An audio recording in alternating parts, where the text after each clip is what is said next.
That may be the greatest catch I've ever seen in my life.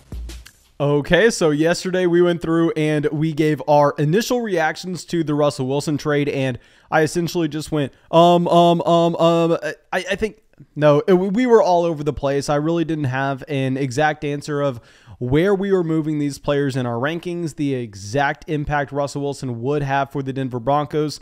So I figured, let's let it sink in. Let's update these rankings a couple hours later, and let's prove these rankings. Proves the wrong word. Let's justify these rankings based on historical analysis of specifically two wide receivers I want to be looking at with Jerry Jeudy and Courtland Sutton. Those are going to be the deep dives in this video. We'll talk DK Metcalf, we'll talk Tyler Lockett at the end, but I really want to hammer in Courtland Sutton because I know he's going to be one of the most polarizing players in this deal. But of course, before we get into it, go down there, drop a like on this video, subscribe to the channel, and leave a comment letting me know how you are ranking these four wide receivers. We put this out on there on Twitter. Thomas, if you could grab a screenshot, please let me know in the comment section how you are ranking those four guys, because I think it'll be interesting just to get a feel for the overall Dynasty community's value on Jerry Jeudy at the moment. But that should be it. Let's go through and let's dive into this. And first thing I want to discuss is what we just had in 2021 for the combination of Jerry Jeudy and Courtland Sutton. And if you look on the surface, very similar seasons for both wide receivers. I mean, 2021, 5.5 targets, 5.6 targets on a per game basis for Jerry Jeudy, and 46.7 receiving yards on a per game basis for Jerry Jeudy. Now we compare this to Courtland Sutton, 5.7 targets a game and 45.6 receiving yards per game. So, I mean, right off the bat, you're thinking, okay, well, this is a wide receiver 1A, wide receiver 1B type of situation. And that's what we had in the live chat. As soon as we went live and I was saying, oh no, Jerry Jeudy's in his own stratosphere, Courtland Sutton is way below that. People were coming out and saying, oh, if you're moving Jerry Jeudy up, Courtland Sutton needs to go just as high. Courtland Sutton's back-to-back with Jerry Jeudy. Come on. All right. Let's dive a little bit deeper. Let's not just look at these overall season numbers, because we have to remember Jerry Jeudy got injured this past year. And I don't want to make the argument saying, oh, Jerry Jeudy was playing through an injury. He wasn't 100% healthy when he was on the field. I mean, he would have been better if he was healthy, because usually when people make those arguments, they're just trying to justify their love for a given player. And honestly, usually it's not justified. If that player's on the field, we should assume they are healthy and they are playing to their full extent. So I'm not going to make that argument with Jerry Jeudy. We are going to assume that those 10 games Jerry Jeudy played, he was close to 100%. But we have to look at Courtland Sutton's season in particular in two different lights, because let's remember this. If we're looking at the per game numbers for Jerry Jeudy alongside Courtland Sutton played in every single one of those games. So we got to see what Jerry Jeudy was averaging in games where Courtland Sutton played. That was the 10-game sample that we had from Jerry Jeudy. Every single one of those games Courtland Sutton played in. Now, if we break down Courtland Sutton's season, which on the surface looks similar to Jerry Jeudy's, it is going to be unbelievable, the difference that you have with and without Jerry Jeudy on the field. So with Jerry Jeudy injured and Courtland Sutton was able to just go out there and be the dominant wide receiver one, you had no KJ Hamler, you had no Jerry Jeudy. He goes out there and averages 8.5 targets a game and 83 receiving yards a game. You remember this as the 6-game stretch where you were actually able to rely on Courtland Sutton as a wide receiver 2 in fantasy, obviously with horrendous quarterback play. But what's very interesting is if we take the games where both wide receivers played together, right? And this is a 10-game sample. 10 games we're looking at. That's a decent amount, okay? I think that we can say that we can draw a pretty solid conclusion from a 10-game sample. While Jerry Jeudy was on the field, Courtland Sutton averaged 3.8 targets per game. Courtland Sutton averaged 16.2 receiving yards per game. In that 10-game sample, with Jerry Jeudy playing, Courtland Sutton averaged 16 receiving yards per game. Yes, I said that correctly. So if we look at these two numbers and you look at just the raw points per game from Courtland Sutton, the raw points per game, the raw statistics from both receivers this past season, they're going to look very similar. However, if instead we look at while both receivers were playing next to each other, Jerry Jeudy averages 46.5 receiving yards. Courtland Sutton averages 16. So I think that's enough to say they're not wide receiver 1A, wide receiver 1B. It's a clear wide receiver 1, a wide receiver 2 situation. This is not to mention that Jerry Jeudy this past season was only 22 years old. I mean, presumably with a runway to continue to develop, to continue to get better, whereas Courtland Sutton, on the other hand, is 26, gonna be 27 this upcoming season. And y'all know I've been talking about this for a long time, but it's because it's pretty much the only way I spend my time now is doing in-depth research for our Dynasty research book that hopefully will come out sometime in the future. I'm tired of working on this. I'll tell you that right now. But one thing that was surprising is we found that 26 years old is really the peak for these wide receivers, whether that's their dynasty value or their actual production. So Courtland Sutton, supposedly in his prime, has a third of the production Jerry Jeudy does. Now, of course, this production will go up across the board for all these wide receivers, which is why we need to reevaluate where we should be ranking them going forward. But I want to discuss the difference between these two options and justifying why I have Jerry Jeudy ranked significantly ahead of Courtland Sutton. Now, if I go through and pull up where I have these two options ranked right now in Dynasty Leagues, trust me, I want to know your opinion on this because I think that there can be an argument made one way or another. I have Jerry Jeudy in the same exact tier as DeAndre Hopkins, Hollywood Brown, Keenan Allen, and Michael Pittman. Don't know if I'm going to keep Michael Pittman there. We have Michael Pittman ranked below Jerry Jeudy, but we have Jerry Jeudy as the wide receiver 24. I think that it would be way too much to all of a sudden move Jerry Jeudy after overall, I will say, a disappointing rookie season, a disappointing sophomore year. And yes, of course, we have to consider the fact that he has had some of the worst quarterback play in the entire NFL. And he's had some of the, probably toughest target competition in the NFL as well. Besides Courtland Sutton, he's had Noah Fant. He's had Tim Patrick. His rookie year, he had KJ Hamler. He has had Albert O in Denver. So there have been a ton of players to take targets and a very bad quarterback in Denver. That's why I used to hate these guys last offseason. But even with the context understood of this being a very bad situation, he has been a pretty disappointing receiver overall. So to completely ignore that through the first 2 years of his NFL career and to then rank him ahead of Treylon Burks, ahead of Garrett Wilson, ahead of Drake London, who I think you can make the argument for those receivers as prospects were more appealing than Jerry Jeudy coming into the NFL, I think that would be going a little bit overboard. Now, Terry McLaurin, Devontae Smith, these are other options that we can maybe discuss, where with Devontae Smith, what I am worried about is if Philadelphia does not do anything with the quarterback position, which they probably won't. Devontae Smith most likely is going to have Jalen Hurts as the starting quarterback this upcoming season. And they go through and take Garrett Wilson in the first round. They take Drake London in the first round. And all of a sudden, he has additional target competition. And we really don't have to be worried about Jerry Jeudy having added target competition to Denver. I think that this receiver core is probably set given all the money that they are paying these guys. We'll get to contracts at the end of the video. So as I talk through this, I could easily see myself moving Jerry Jeudy as high as wide receiver 20, most likely. If you wanted to jump him ahead of Devontae Smith, ahead of Hopkins, ahead of Hollywood, ahead of Keenan Allen, I would be fine with any of those moves. However, before we actually see that top end production, I will be a little hesitant to make that drastic swing. I've always been a little bit lower on Jeudy than most, despite y'all remember at the beginning of the offseason, we said it was finally time to buy low. And now let's go and look at Courtland Sutton.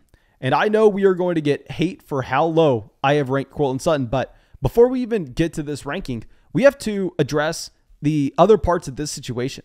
We know that in Seattle, you've had such I mean, a concentrated share of targets between really 3 players. I mean, over the past 3 seasons, you've had DK Metcalf, Tyler Lockett, and David Moore as the only players that will even get snaps, and Tyler Lockett, DK Metcalf, really as the only 2 wide receivers that are drawing snaps at a consistent rate whatsoever.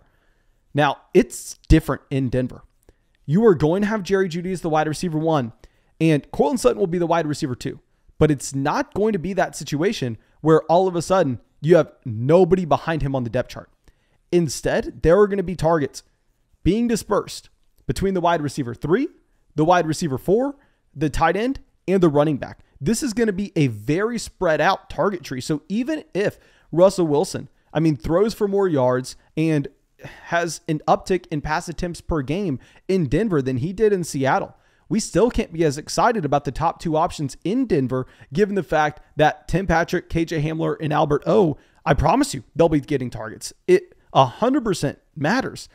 So with Tim Patrick, with KJ Hamler, I think that although I have been a Tim Patrick hater, we can all agree Tim Patrick is one of the better depth wide receivers on any NFL roster. They're going to be paying him about $12 million this upcoming season. And with KJ Hamler, y'all know I've always loved me some KJ Hamler. This is a wide receiver that was drafted in the 2nd round out of Penn State. He was the youngest wide receiver in that 2020 draft class. Remember, we thought we hit gold where we had KJ Hamler in almost every dynasty league, in almost every best ball league. We were taking him at the last pick, and in the preseason, he was going out there and looking like he was going to be an every down player for Denver and have that elite 2nd season jump.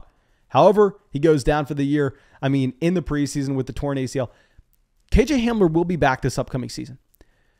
So I am worried about both Tim Patrick and Hamler siphoning off targets from Courtland Sutton. For that reason, I have Courtland Sutton as the wide receiver 42. I know that sounds low, but this is the tier that I have Courtland Sutton in. I have him with Hunter Renfrow. I have him with Jahan Dotson. I have him with Jameson Williams.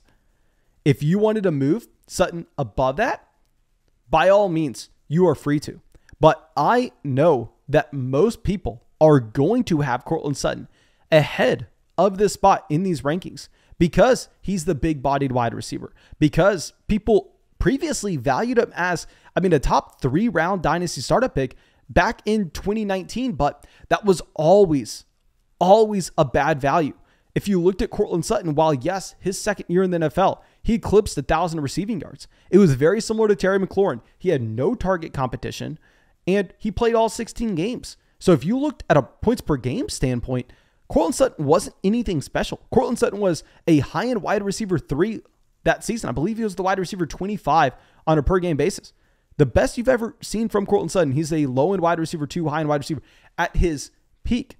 Now, the added target competition that he has never experienced in Denver, even with the upgrade at quarterback, I am going to be worried about Courtland Sutton. I would love to take Courtland Sutton, your 2022 2nd round pick, and sell it for a 2023 first. I think that's a deal you can get done in a lot of leagues. I would be probably selling Sutton in every single spot that I have him before this upcoming season starts. But now let's pivot over to Seattle. Let's talk about some of these Seattle Seahawks players. And remember, I was saying to sell high on DK Metcalf before, really any of this happened. And we had a bunch of people in the comment section saying, how dare you infer that Russell Wilson can be out of Seattle? Did you not listen to the coaching staff? Did you not listen to Russell Wilson? He wants to stay. And we've said this time and time again, the coaching staff lies. The quarterback lies. There's no incentive for them to come out and say, yeah, no, I hate it here. You know what? Get me out. Get me anywhere else. They can't say that to the media, especially if they're signed like Russell Wilson is. They just have to give us small glimpses. Then we can kind of see actions that teams are taking, and we can infer what's possible. We can't say it's likely, but there was that possibility. So I was off of DK Metcalf for that reason, and also based on the fact that if you just looked at DK Metcalf in year 3, he took that significant step back. It's disappointing to say this, but DK Metcalf was clearly a wide receiver 3 this past season. If you're looking at a points per game mark, he was the wide receiver 30. And it's not like he got very unlucky, because we know that what you see with these wide receivers, what you see with almost any position, is season to season, touchdown variance can destroy a player. Y'all know, I thought Kyle Pitts was severely overvalued his rookie season when he was already valued as the tight end 1 in Dynasty, and he was going as the 4th tight end off the board in the 4th round of redraft formats. I thought he was a horrible value, but I'm the first person to admit that Kyle Pitts just got very unlucky year 1. I mean, this is a tight end that only had 1 touchdown. His touchdown rate was hilariously low. I would imagine it was sitting at what, like 1 point something %, where, you know, Kyle Pitts going forward, he's easily the tight end 1 in Dynasty and a great value in redraft, because if you look at the volume, that's what's going to be sticky season to season, and that touchdown volatility is going to go up and down.